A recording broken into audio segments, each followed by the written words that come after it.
तर काल होता जागतिक वाढदिवस दिन. आईचा आणि माझ्या काकांचा वाढदिवस साजरा करण्यासाठी आम्हाला आईकडे जायचंच होतं. मग त्याआधी पहिले प्रबोधीसाठी नाचणी सत्व आधी बनवून घेतलं मी. संध्याकाळी रेडी होऊन केक घेण्यासाठी गेलो. तर जागतिक वाढदिवस दिन म्हटलं तर सगळीकडेच केक शॉपमध्ये गर्दीच गर्दी होती. ज्याचा वाढदिवस नाही माहीत त्यांचा कालच्याच दिवशी साजरा केला जातो. म्हणून शॉपमध्ये पण इतकी गर्दी होती. खूप वेटिंगनंतर आमचा नंबर लागला. फायनली केक घेतला.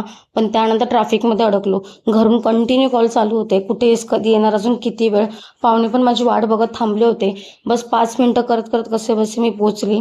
आधी काकांचा केक कट करून घेतला. नंतर आईकडे गेलो. आईचं वहिनीने आणि ताईने छान औक्षण करून घेतलं. त्यानंतर केक कट केला. माझ्या वहिनीची सगळी माहेरची माणसं आली होती. आणि आज जेवणाचा बेत पण खूप छान होता. मटण, तांदळाच्या भाकऱ्या, चिकन बिर्याणी असं होतं. जेवण करून घरी निघालो. तर आईने तिच्या लाडक्या जावयासाठी मटण मला बांधून दिलं होतं. मग घरी आल्याबरोबर ते आधी गरम करून घेतलं. सो असा होता माझा आजचा दिवस. भेटूया पुढच्या ब्लॉगमध्ये. तोपर्यंत बाय बाय.